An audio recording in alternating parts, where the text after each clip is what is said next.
saya Agustinus. Mari kita kenal Alkitab, karena Alkitab pembimbing hidup. Dalam Alkitab, banyak tokoh yang mempunyai kelebihan dan kekurangannya masing-masing. Karakter-karakter mereka memperkaya Alkitab. Kita bisa belajar banyak dari karakter tokoh-tokoh Alkitab ini. Pada kesempatan kali ini, kita belajar dari Metusalah. Metusalah adalah anak dari Henokh, manusia pertama yang diangkat ke surga oleh Allah. Klik link di atas untuk video tentang Henokh. Kisah sejarah dari Metusalah dapat kita baca dari kitab Kejadian 5 ayat 25-27 berikut ini. Setelah Metusalah hidup 187 tahun, ia memperanakan Lamek. Dan Metusalah masih hidup 782 tahun. Setelah ia memperanakan Lamek, dan ia memperanakan anak-anak lelaki dan perempuan.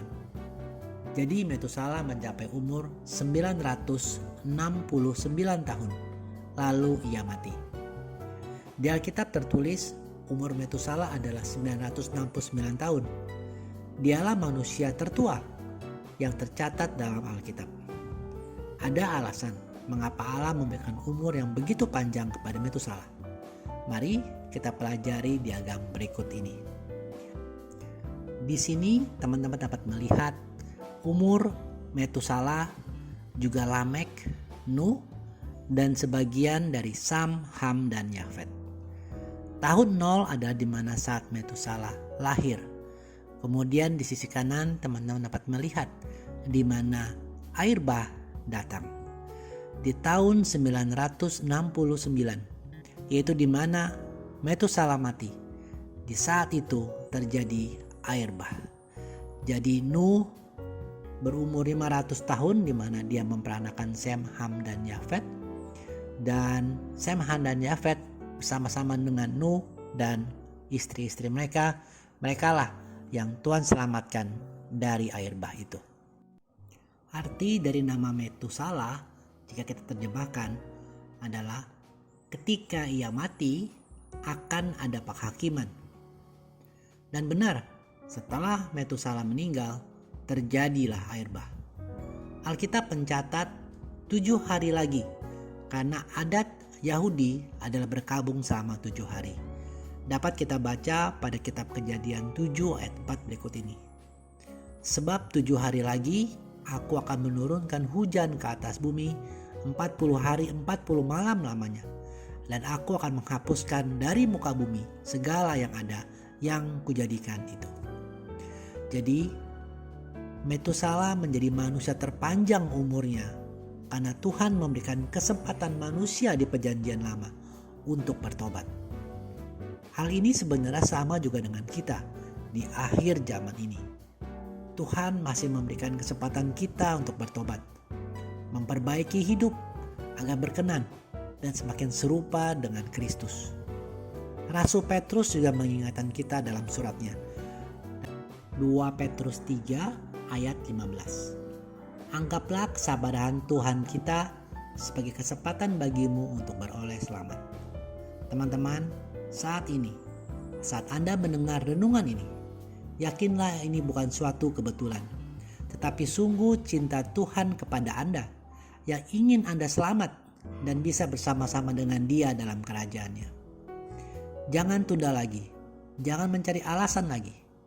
Tetapi saat ini bukalah hati dan pikiran Anda untuk menerima Tuhan Yesus Kristus sebagai juru selamat Anda.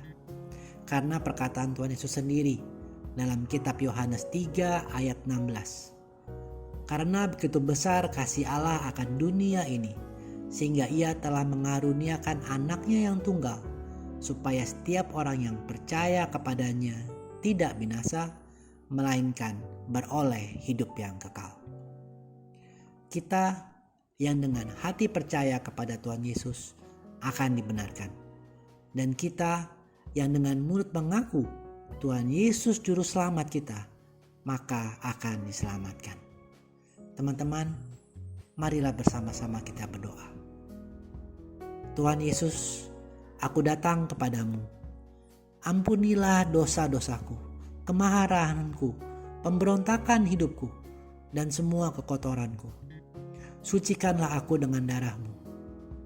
Kubuka hatiku, masuklah ya Tuhan Yesus ke dalam hidupku. Tuhan Yesus Kristus, dengan segenap hatiku, aku percaya bahwa Engkau adalah Tuhan dan Juru Selamat. Dan dengan mulutku aku mengaku Engkau sebagai Tuhan dan Juru Selamat pribadi di dalam hidupku. Tuhan Yesus Kristus, aku mengundang Engkau masuk ke dalam hati dan ke dalam kehidupanku. Terima kasih Tuhan Yesus Kristus. Dan aku percaya mulai saat ini aku menjadi anak-Mu. Amin. Terima kasih sudah menyaksikan. Mohon like dan subscribe untuk membantu channel ini bertumbuh dan firman Tuhan semakin diwartakan. Sampai bertemu pada video Kenal Alkitab Rabu depan. Kasih karunia Tuhan Yesus Kristus menyertai Anda sekalian. Amin.